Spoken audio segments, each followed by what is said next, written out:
Ya, entonces en la clase de ayer vimos la ecuación de Stokes, que es la reducción de la ecuación de Navier-Stokes, sacando el término de la aceleración. Y eso era válido cuando teníamos un número Reynolds pequeño, cercano a 1, y los flujos son laminares, ¿cierto? Son flujos suaves, sin turbulencia, son como el caso de la izquierda. Y este es el caso con remolinos, con caótico. Eso es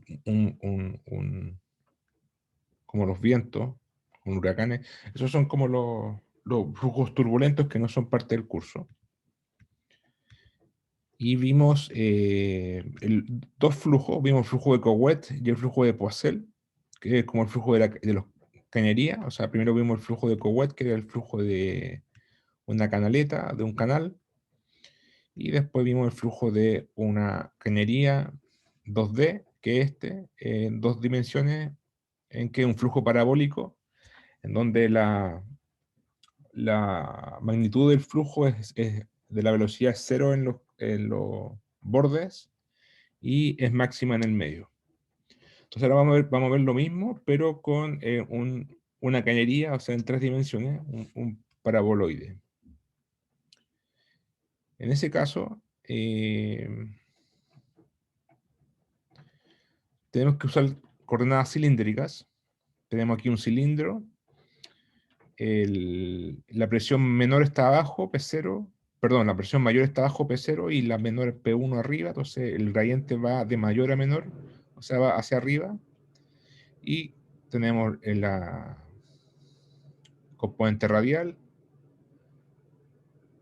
el ángulo θ y z.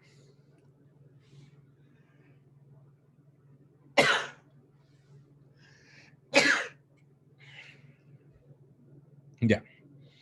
Entonces definimos el vector B en tres dimensiones, B según R, según θ y según z.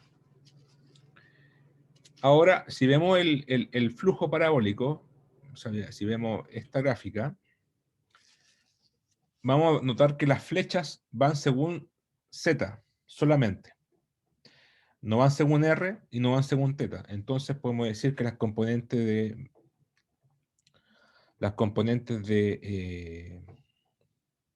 R y θ son cero. Lo otro es que la magnitud de la velocidad según Z, ¿de qué depende? ¿De qué depende? Depende de la ubicación con respecto al centro. De hecho, es máxima en el centro, ahí vamos a tener la máxima, y la mínima va a ser cero en los bordes de la cañería. Por lo tanto, podemos decir que la magnitud de BZ depende solamente de R. O sea, bueno, aquí no lo escribimos, pero BZ solamente depende de R. ¿Ya?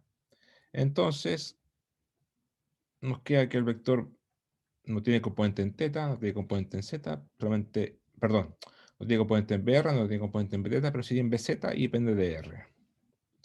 Bueno, aquí ¿qué hay que hacer? Lo mismo de siempre, la ecuación de Navier-Stokes, bueno, la ecuación de Stokes, que es esta, pero como nos interesa solamente el eje Z, aplicamos esta ecuación en el eje Z, no hay fuerzas de inercia, F0, y hay que aplicar aquí, eso es importante, ahí tienen que ver su apunte de los cursos de plan común, y tienen que, como estamos en coordenada cilíndrica, ocupar el laplaciano en coordenada cilíndrica.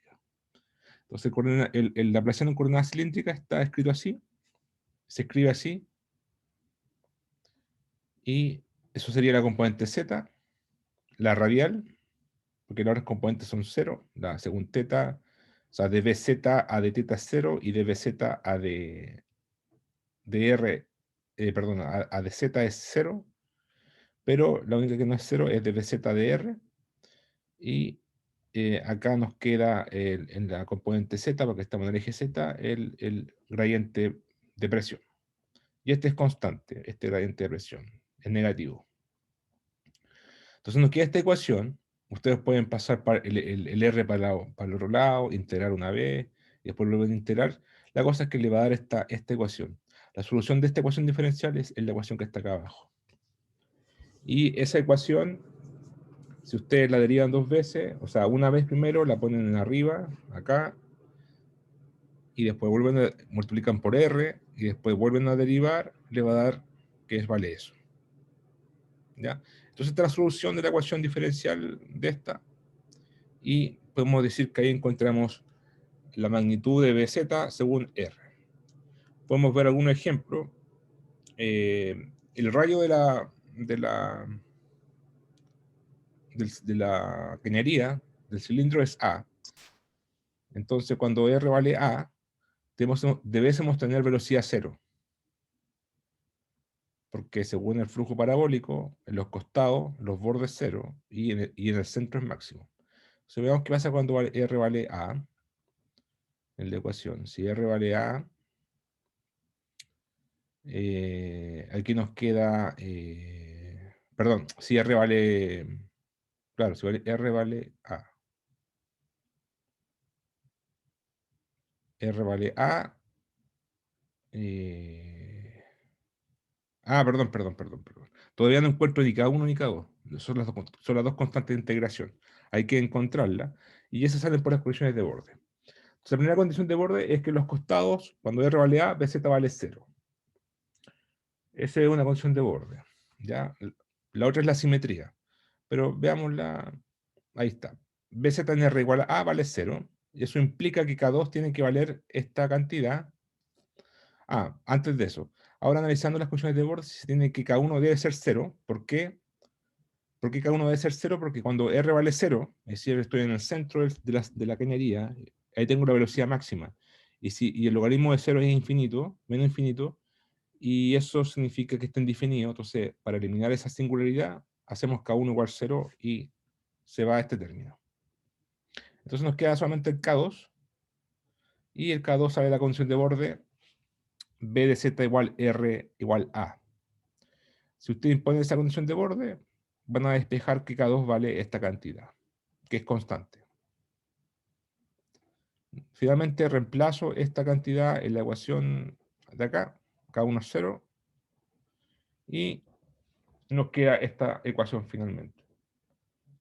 Recordar que dp de z es negativo, entonces podemos dar vuelta a estos signos acá, colocar el menos, y nos queda esto. Entonces aquí, efectivamente, cuando R vale A, esto vale 0, la velocidad es 0 en los bordes.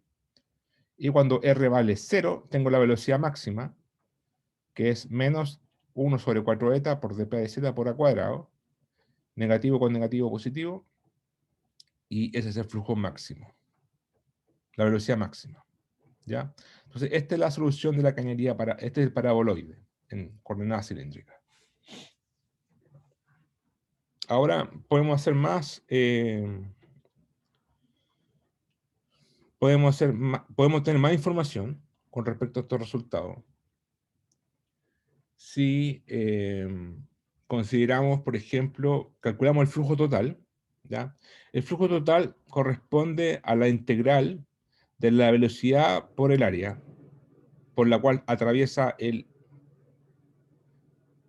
campo vectorial. Por ejemplo, si esta es la cañería, esta es la sección de área, digamos, si el radio vale A, sería pi a cuadrado, el área, y por esta sección transversal atraviesa el flujo de velocidad. El flujo total va a ser multiplicar esta área por cada flujo, pero sumado, o sea, es la integral de área de B de Z por el elemento de área de A integrado. O sea, en el caso cilíndrico, va a ser integral de 0 a 2 pi y de 0 a 2 a de B de Z de R por el elemento de área que es R de R de teta. Y ahí tengo integrado punto a punto cada velocidad en la sección transversal. Eso es el flujo total que es el volumen total de fluido pasando por una sección de la tubería por unidad de tiempo. O sea, tiene unidades de volumen sobre tiempo. Eso es flujo. ¿Ya? Ya, si calculamos eso, bueno, BZDR lo conocemos, está acá arriba. Bueno, de teta, 2πr, y nos da esta cantidad. Y si nos damos cuenta, este es el flujo total. Si lo dividimos por el área, pi a cuadrado, eso es la velocidad promedio, ¿cierto? Si tengo el flujo total y lo divido por el área, eso va a ser la velocidad promedio. Y la velocidad promedio es menos a cuadrado dividido por 8 eta dp a dz. Si se dan cuenta, esa velocidad promedio es justamente la mitad de la velocidad máxima. La velocidad máxima la podemos obtener de acá, haciendo r igual 0. Hacemos r igual 0 y nos queda esta cantidad que es la mitad de esta cantidad. Perdón, es el doble de esta cantidad.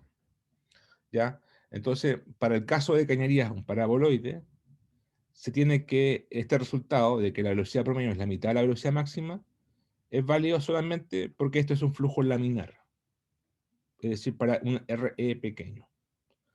¿Ya?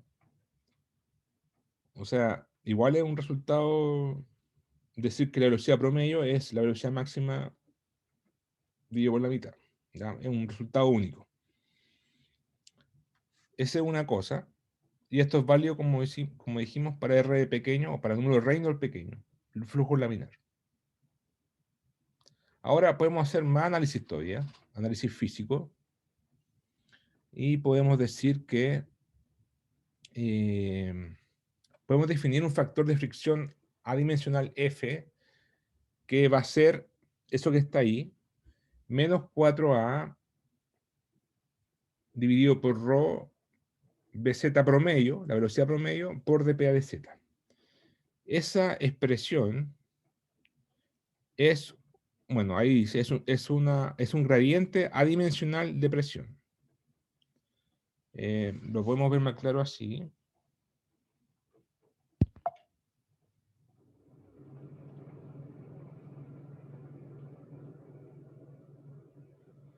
Lo podemos ver más claro si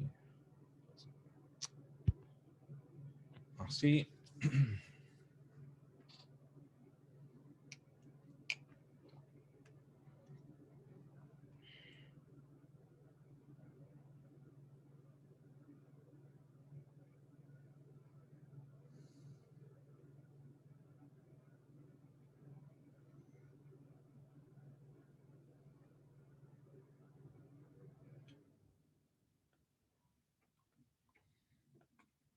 Ya. Entonces, esa expresión que está ahí es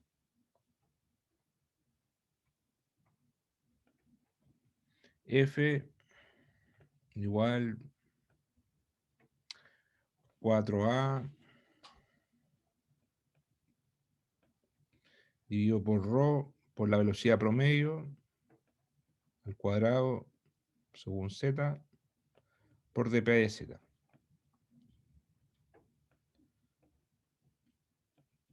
¿Ya? Entonces estamos diciendo que esto es un gradiente de presión adimensional, y para verlo más claro eso, se puede escribir así esto, dP a de Z dividido por ρ BZ promedio medios dividido por 2A. Es lo mismo que está, esto es lo mismo que esto, ¿ya? Pero aquí queda claro que esto es un gradiente de presión, de P a de Z es un gradiente de presión, y vamos a ver que, bueno, aquí tengo unidades de presión acá, y acá de longitud, o sea, presión, longitud, ¿ya? ¿Y qué significa esto? Bueno, eh, si, volviendo a la diapositiva,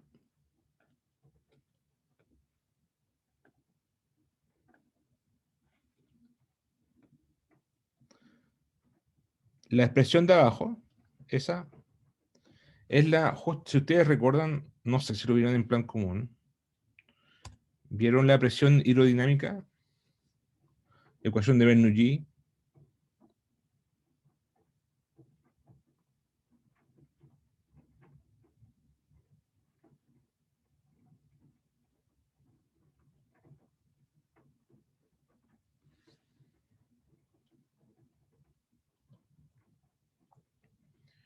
Bueno, esa expresión que está ahí, un medio de ρ por la velocidad promedio al cuadrado, es la presión hidrodinámica o fluidodinámica. Y es dinámica porque ahí está metida la velocidad al cuadrado. ¿Ya? Y esa presión corresponde, bueno, en un promedio es constante esa presión, y corresponde a la presión debida al movimiento del fluido.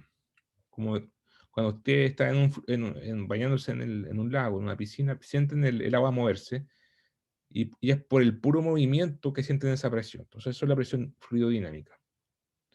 Eso es lo que está ahí abajo. Y el diámetro 2A significa que es el diámetro de la cañería, y eso es la dimensión característica del sistema. Es la dimensión típica del sistema. Entonces, al dividir la presión hidrodinámica por el diámetro del sistema, estamos haciendo adimensional este factor F, en donde de P a Z, bueno, la presión P es la presión variable, no constante, y esta es la presión promedio, digamos, fluidodinámica. Entonces, por otra parte, el número de Reynolds, lo vimos ayer, bueno, son las fuerzas inerciales dividido por las fuerzas de viscosa, pero en términos de variables físicas se escribe como la densidad por la velocidad promedio por el largo promedio dividido por la viscosidad. En este caso, en este problema particular, el número de Reynolds sería la densidad por la velocidad promedio por el largo L característico, que en este caso va a ser 2A, dividido por la viscosidad. Entonces, si tienen esto y multiplican RE por F, o sea, multiplican esto por esto, porque BZ promedio ya lo conocemos, está acá, BZ promedio es un medio, ahí está, esta expresión es. Si ustedes multiplican RE por F, le va a dar la particularidad de este problema, que es 64. O sea, el factor de fricción es 64 dividido por el número de Reynolds.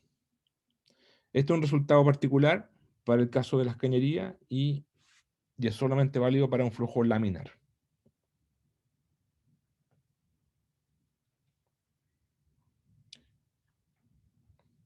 Entonces, si graficamos el número de Reynolds en escala logarítmica versus el coeficiente de fricción F, nos queda aquí que 64 dividido por RE, ¿cierto? Si usted aplica logarítmico, nos va a quedar lineal negativo. Entonces nos va a quedar lineal con pendiente negativa, y esto es el campo, o sea, para números de Reynolds pequeños, entre comillas pequeños, menores a 1000, hasta 10 elevado a 2, tenemos esta relación, ¿ya? Esta relación de lineal, laminar.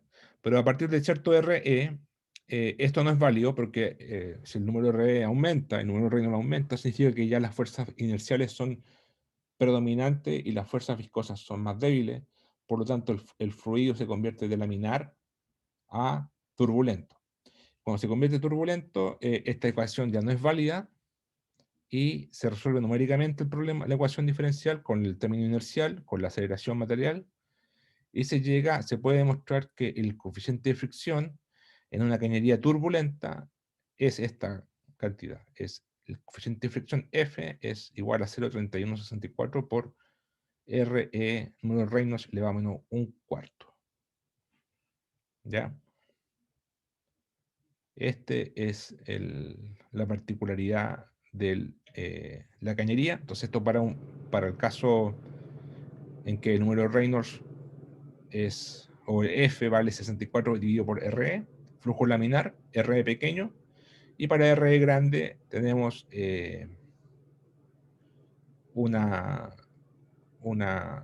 un flujo turbulento, caótico, con remolino. ¿Ya? Entonces, ahí terminaríamos entonces con el problema de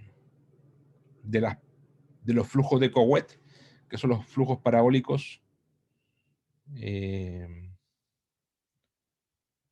que ocurren en las cañerías. También pueden ocurrir en un cuello volcánico como este, ¿cierto? Si tengo un volcán con densidad Rho sub B, acá tengo un magma líquido con magnitud, con una tipo cañería, 2A de diámetro, se aplicaría estas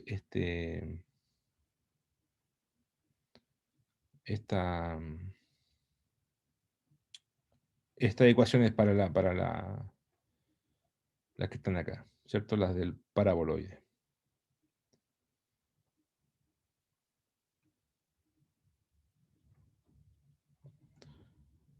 Ya.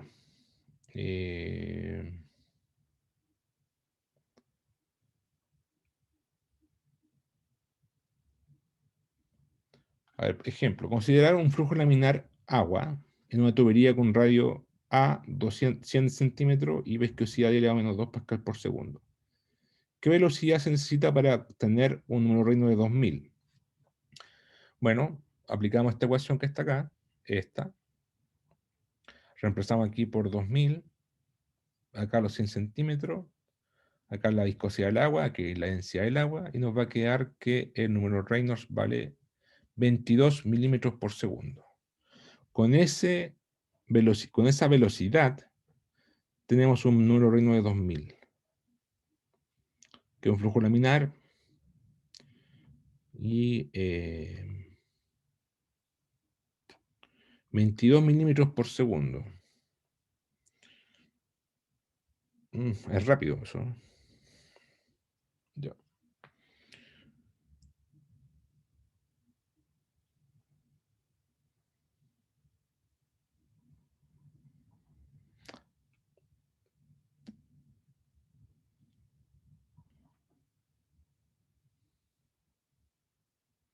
Ya, voy a dejar propuesto el del cuello volcánico.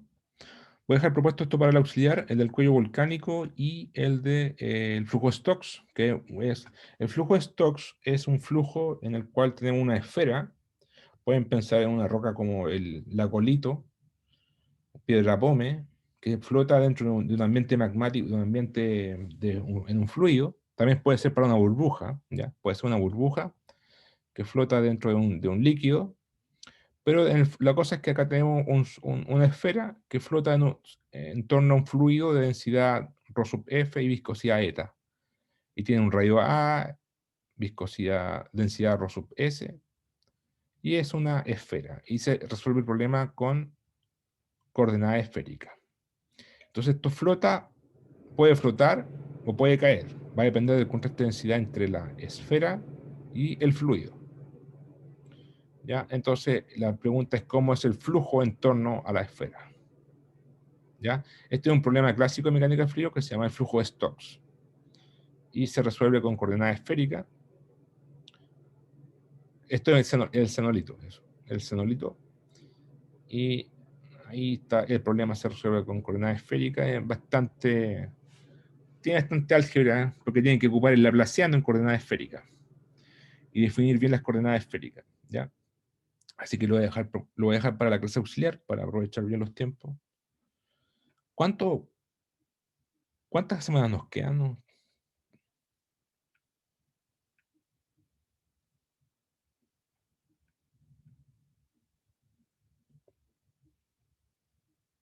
¿En qué semana estamos? ¿Están ahí? Yo sí, profe, te me perdí en verdad con la semana. La Tere cacha, pero no sé si está. Creo que se cayó porque tiene internet medio malo. Pero no cacho bien, profe, en verdad. Sospecha muy herida. Ya. También estoy medio perdido con la semana en realidad. Ahí volvió la Tere. Tere, ¿cachai en qué semana estamos?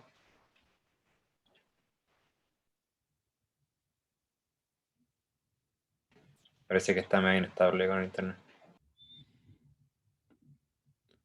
interesa.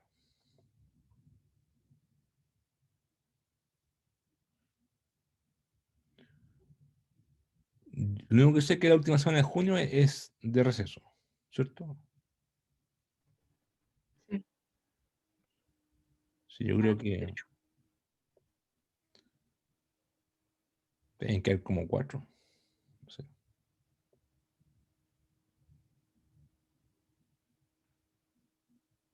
Ya. Bueno, Estoy mirando el calendario, debiesen ya. quedar 3 semanas, Quedan sin contar esta. 3 semanas. Ya, 3 vamos. semanas sin contar la que estamos actualmente. Ya. Y obviamente sin contar la de receso. Claro, sin contar la de receso. Porque el último día de clase se supone que está para el sábado 10 de julio. No sé quién tenga clase el 10 de julio, pero según el calendario ese es el último día de clase. Ya. Ya, entonces estamos bien, pero tampoco estamos con holgura. Así que, entonces, en la clase auxiliar van a ver un caso particular de la ecuación de Stokes para un sistema de coordenadas esférico. Y se lo voy a dejar al Camilo. Y ahora vamos a pasar a un tema que está todo relacionado, que es la función de corriente, que es una forma alternativa de resolver la ecuación de Stokes. Y aquí se aplica más a los problemas geológicos, porque hasta ahora hemos visto cañería y todas esas cosas que son como más... Son generales, se pueden agrupar tanto en ingeniería como en geología, pero ahora vamos a ver problemas geológicos puntuales. Entonces, primero que todo, hay que resolver la ecuación de la función de corriente, que es una técnica que es la siguiente. Es una definición, definimos la función psi de la siguiente forma. Si tengo un campo vectorial, Bx y Bi, lo defino de tal forma que Bx va a ser igual a menos de psi a Di. Eso es la componente según X. Y defino el psi de tal forma que Bi sea igual a de psi a dx. Entonces, si yo soy capaz de encontrar una función psi, resolví el problema porque basta con derivar de psi a di, multiplicarlo por un negativo, y tengo Bx, y derivarla con respecto a X, y encontré la componente Y. ¿Ya? Ahora, si definimos la función psi de esta forma, se puede ver que la divergencia de la velocidad, o sea, si yo derivo de Bx a dx, de aquí, voy a tener la derivada cruzada. Derivo esto con respecto a y, tengo la derivada cruzada, acá tengo los signos cambiados, lo sumo de bi a di y satisface que es 0. Es decir, si defino la función psi de esta forma, satisface la ecuación de continuidad. Es decir, que la divergencia es 0. ¿Ya? Entonces, está bien definida la función. Lo otro es que si yo tomo la ecuación de Stokes con f igual 0 y como ya tengo Bx, ya tengo Bi, calculo el laplaciano. Ustedes deben que acordarse la ecuación de Stokes, que está.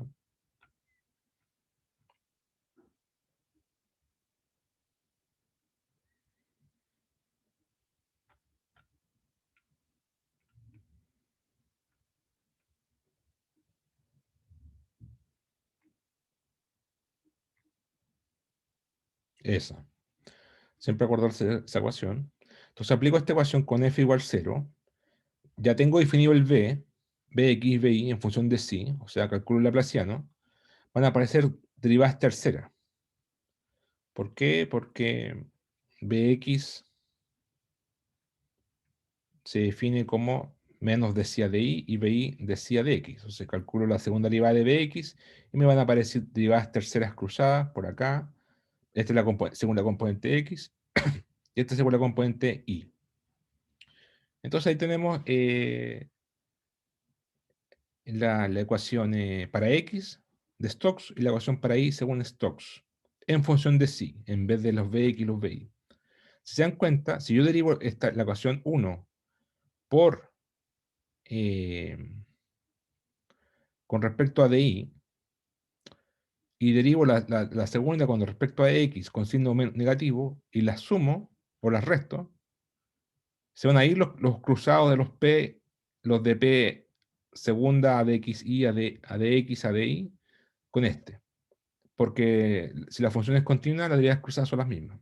Entonces se va a ir este término y me va a quedar este de esta forma. Me va a quedar 0 igual derivada cuarta de psi a dx cuarta más 2 veces derivada cuarta cruzada de x segunda de y segunda más la derivada cuarta de psi a dy cuarta. Todo esto en términos de derivada. Esto se puede reescribir como operador biarmónico de la siguiente forma. Si se dan cuenta, esto que está aquí es como elevar al cuadrado y se denota de psi a la cuarta, pero en realidad no es elevar al cuadrado. Esto no es, en la notación aquí, no confundir, no es elevar al cuadrado, sino que es derivar 2 veces. Entonces en el fondo es como esto, está elevado al cuadrado, pero en realidad es derivada 2 veces esta, ya está derivada una vez, ahí, derivada una vez, 2 veces, derivo de nuevo, va a quedar 4 veces derivado, ahí está, más 2 veces la derivada del primero por el segundo, va a quedar 4 veces derivado, notación de derivada, de x segunda de y segunda, más derivado 4 veces de psi a 4 a dy 4.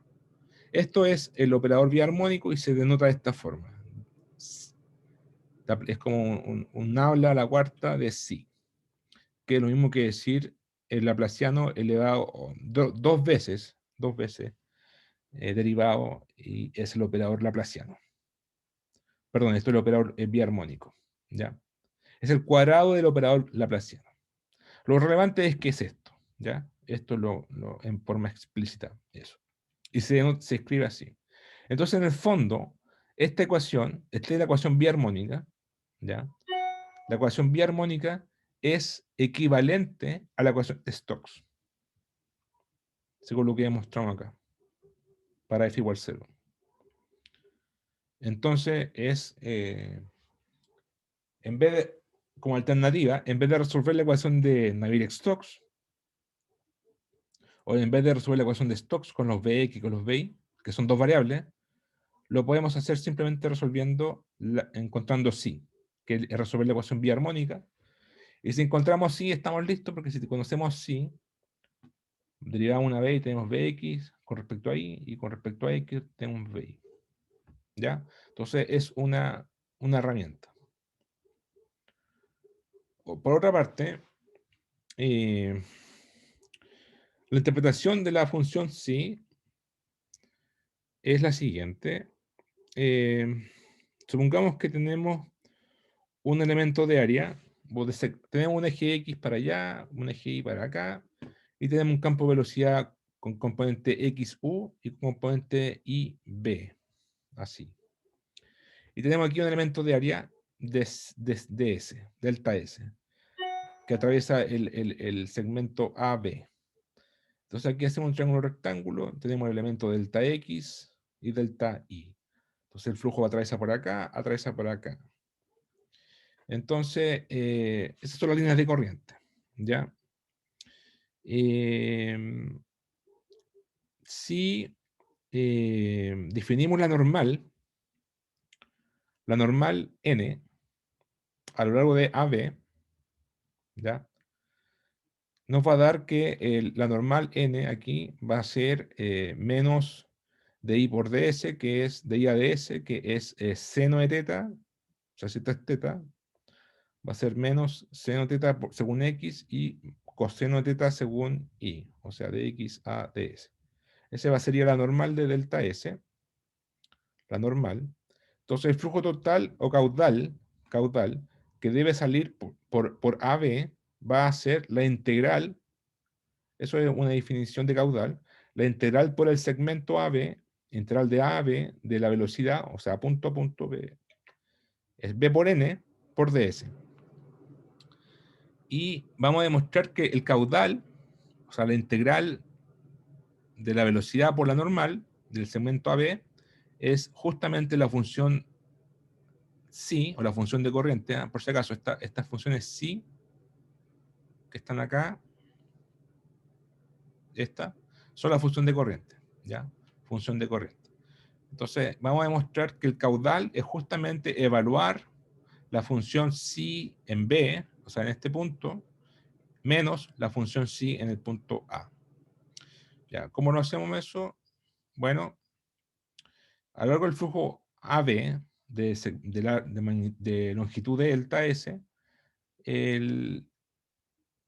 podemos decir que el producto punto de la velocidad por la normal es, bueno, menos Bx por,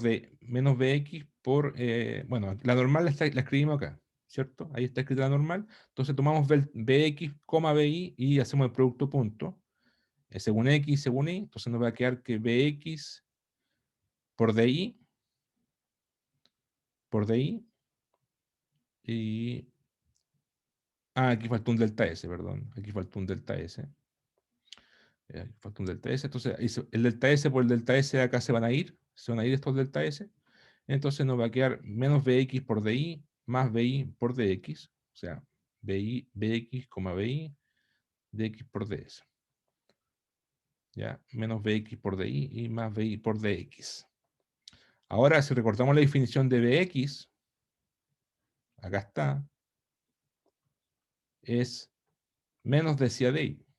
Reemplazamos. Decía Di por el menos decía Di. Y Bi es decía Dx, lo reemplazamos y lo tenemos ahí. Si vemos esta expresión completa, esto es una diferencial de sí. Es la diferencial total. Diferencial total de sí, o sea, derivada con respecto a I por DI, más decía de X. ¿Ya? Este es un operador diferencial.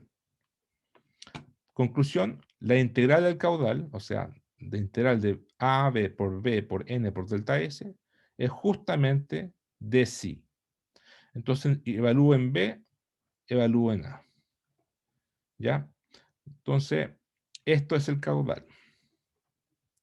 Ahora, ¿qué pasa? ¿Qué pasa si fuera constante? Si sí es constante, significa que el caudal es cero, ¿cierto? Porque si en B y en A van a ser iguales, entonces sería cero. ¿Y cuándo ocurre que eso sea cero? ¿Cuándo ocurre que eso sea cero? Que la función de corriente es constante.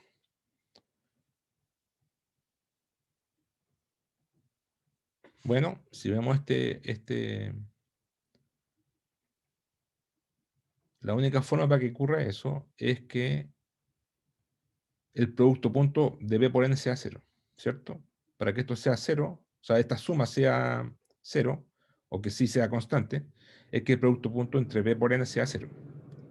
¿Y cuándo ocurre eso? Cuando un producto punto de dos vectores son cero.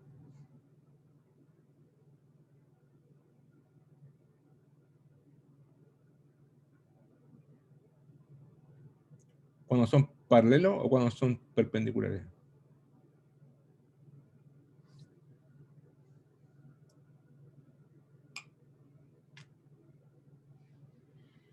Bueno, son perpendiculares.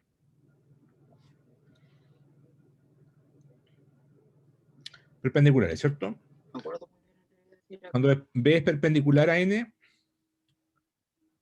o sea, no hay sección transversal que atraviese el fluido. Claro, entonces en ese caso es como que B, si esto es N, y para que sea perpendicular, el B tiene que irse por acá. Y es como una cosa así bien rara, ¿cierto? Sería como por acá el B, y este es el N, ¿cierto? Este es el N, entonces tiene que ser perpendicular para que sea el producto cero, entonces sea como así. Bueno, la cosa es que una forma más fácil de explicar todo esto, este análisis, que yo encuentro, es verlo de la siguiente forma. Es que, bueno, cuando B es perpendicular a N, o sea, no hay sección transversal que atraviese el fluido. En ese caso, sí es constante. ¿Ya? Ahora, una forma más fácil de ver esto es la siguiente.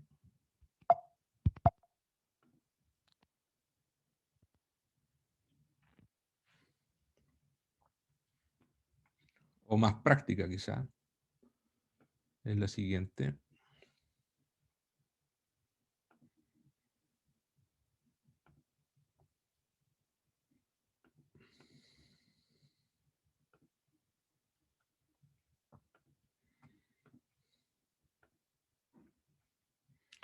Ya. Supongamos que tenemos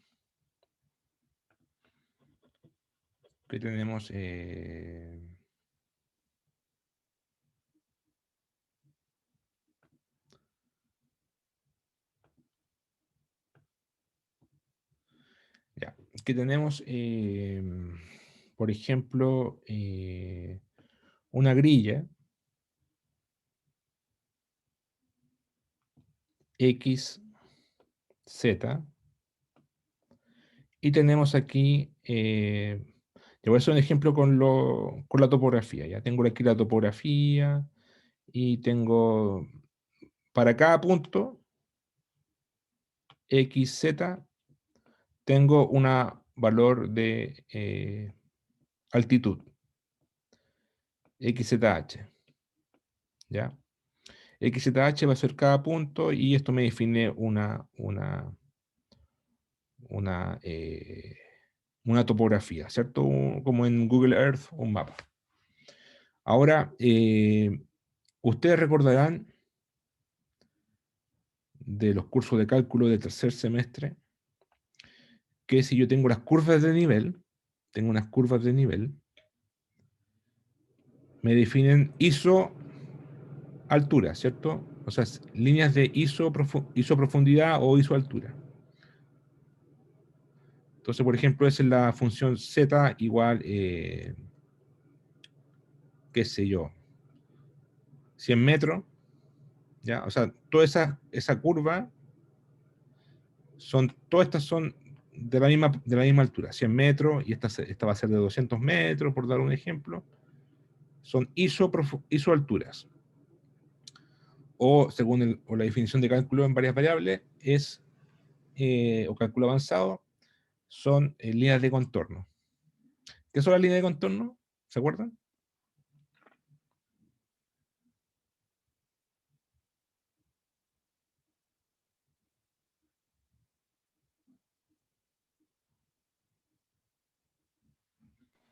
Como líneas de igual altura. Líneas de... ¿Igual altura? ¿Eso está definiendo? Sí, esos son la isocontorno, ¿cierto? De igual altura o de igual magnitud. Para hacerlo más general, ¿cierto? Aquí en vez de altura podría poner cualquier propiedad. Podría poner como propiedad, no sé, una velocidad, una, una densidad, ¿cierto? Cualquier cosa, pero es una isocontorno significa una línea de igual magnitud. Entonces, y aquí viene una propiedad importante, que es del cálculo de varias variables, que las líneas de contorno, ¿cómo son con respecto al gradiente? Supongamos que esta función h, ¿cierto? Una topografía, que en el fondo es una función f, que depende de x y de z, ¿cierto? Es una topografía, es una función que depende de x y de z. Entonces, si yo calculo el gradiente de h, ¿cómo es este gradiente con respecto a las líneas de contorno? Propiedad de cálculos de variables.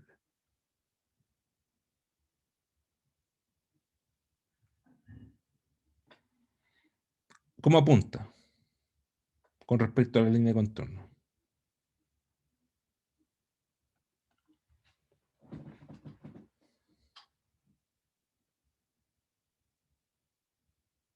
Perpendicular. Perpendicular, ¿cierto? Eso tienen que acordarse. El gradiente apunta perpendicular a las líneas de contorno.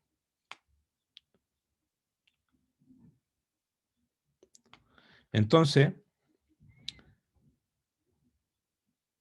esto de las funciones de corriente son justamente, cuando son constantes, son las isocontornos, y el campo de velocidad, delta V, es, o sea, la línea de corriente cuando son constantes, las líneas de corriente siguen el flujo. A ver, lo voy a explicar de nuevo. Eso Lo voy a explicar de nuevo. Que no me deja borrar. Ya. Entonces, aquí es lo mismo.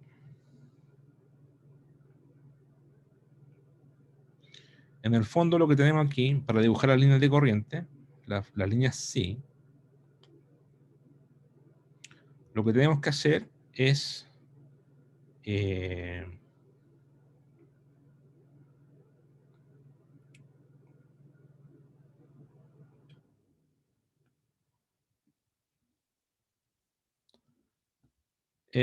defino yo el X y el Z, y supongamos que conocemos la función psi, que va a ser una función psi de X, Y. Entonces, si yo, esto me va a dar una grilla de psi, Y, varía punto a punto, ¿cierto? Pero si yo hago psi constante, como línea de contorno, me va a quedar una cierta cosa, digamos algo así, o algo así, etcétera. Pero ahora, si yo digo, el gradiente de psi es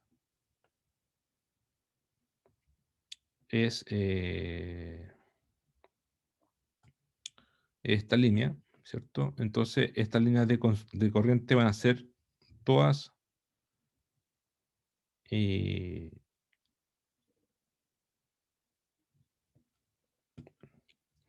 estas líneas son todas homogéneas, ¿cierto? Son todas constantes. Son todas constantes. Y las líneas, cuando sí es constante, siguen el flujo. Siguen el flujo. Porque la función sí contiene en sí al gradiente de B. O sea, esto es de B a dx, de B a dx a di, menos de y de B a dx, ¿ya? Entonces, cuando sí es constante, sigue el flujo. Sigue el flujo de velocidad. Entonces, otra forma de hacerlo es calcular Vx, Vi y plotear el campo vectorial, que es la forma más difícil. Pero si uno es capaz de encontrar la función psi, grafica la grilla y después calcula la línea de contorno, ahí obtiene el flujo. Y este flujo ahí, me indica la dirección de Bx y de y. O sea, esto va a ser un vector, ¿cierto? Va a ser un vector así, después este vector va a cambiar para allá, va a ser para acá, para allá. Eso es el campo vectorial del flujo, del fluido. ¿Ya? Entonces, esa es la gracia de la función psi, que si yo calculo la función psi y después calculo las derivadas parciales, y simplemente hago que psi sea constante, que es la propiedad que vimos en el apunte, cuando psi es constante es perpendicular al flujo, entonces ahí simplemente calculo líneas de corriente y esto es el flujo. Y ahí puedo graficar el flujo del fluido, que va paralelo a las líneas de corriente. Por eso se llama líneas de corriente esta función psi.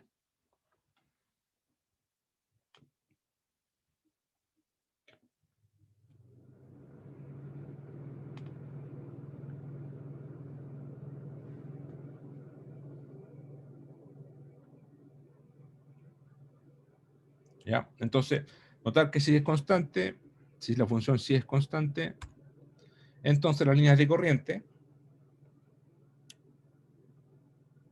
son paralelas al flujo B. Es decir, B es perpendicular a N. Eso es lo que queremos. Porque si B es perpendicular a N, entonces esto va a ser cero. El producto punto va a ser cero. Y cuando esto es cero, significa que sí igual a CB es igual a CA, o sea, sí es constante. ¿Ya? Entonces ahí está la explicación. Porque si B es perpendicular a N, significa que la velocidad o el flujo se va a ir por ahí. ¿Cierto? Si N es así, perpendicular, la velocidad tiene que irse así, para que sea perpendicular. ¿Ya? Bueno, en resumen, en la práctica, para muchos problemas de geología, de geofísica, lo más fácil es encontrar la función psi, resolviendo la ecuación biarmónica, y una vez que la encontré, si yo quiero calcular Bx y Bi, simplemente derivo una vez, con respecto a X y con respecto a Y. Y si quiero calcular o graficar el flujo, calculo las isolíneas de contornos de la función psi. Entonces esto es una herramienta poderosa para resolver muchos problemas geológicos en vez de calcular directamente Bx y By, que puede ser más complicado. ¿Ya? Esa es la gracia de todo esto. Entonces, la próxima clase, bueno, nos quedan 3 clases, vamos a ver los siguientes problemas. Primero vamos a ver el problema de rebote postglacial, que es cuando tengo una capa de hielo, un glaciar, que se deposita sobre la litosfera. Esta se deflecta, como ocurre esto en Escandinavia, como ocurre en Patagonia, en Canadá. Esto se deflecta y después, después de que pasamos el periodo glacial, viene un periodo postglacial, el hielo se derrite, entonces aquí hay una respuesta de rebote que se llama rebote postglacial y esto empieza a subir, pero no sube, o sea, al principio hay un tirón rápido, pero después sube esto en forma viscosa. ¿Ya? Este problema lo vamos a resolver en la próxima clase con la ecuación biarmónica, con la función de corriente. Después vamos a resolver el problema de inestabilidad de Rayleigh-Taylor, que es el diapirismo, la función de un diapiro. Cuando tengo una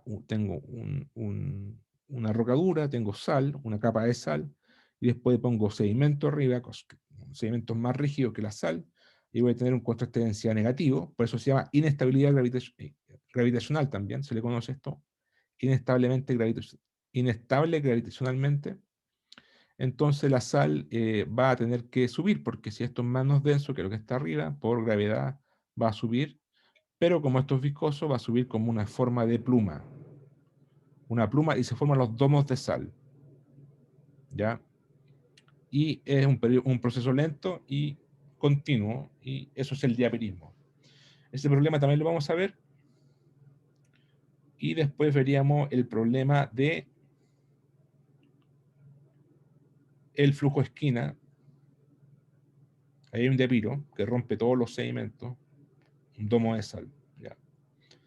Después vamos a ver el flujo esquina, que son de los centros de expansiones, la zona de subducción. Y finalmente, el problema clásico de geodinámica, que es la convección en el manto, que es cuando se produce, bueno, aquí está en otro apunte, que es cuando se produce las celdas convectivas en la astenosfera, producto de un gradiente termal, un gradiente térmico que ocurre en la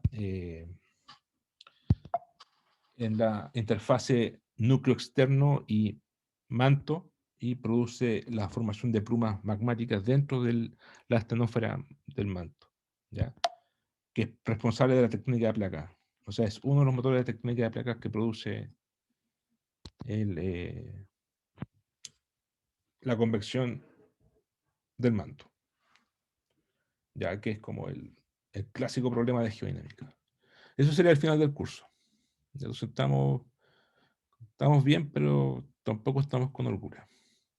¿Algún comentario, pregunta?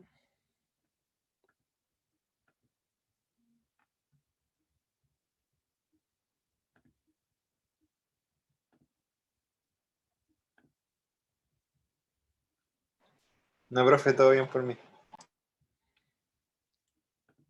Ya. Ya, pues entonces, trabajen en la tarea, no la dejen tirada a última hora, no funciona de esa forma. Y guarden las preguntas si tienen. ¿La han visto o no? Sí, profe. Yo en particular con lo que dijo recién, como que no es como que la he dejado tirada, sino que desde que la subió no he tenido tiempo libre de ver la tarea en verdad, entonces me puse recién ayer tuve tiempo de empezar a hacer la tarea. Así que estaba avanzando y hasta el momento no tiene ninguna pregunta por lo menos. Ya. Ya, pues. Entonces, nos vemos en la próxima clase.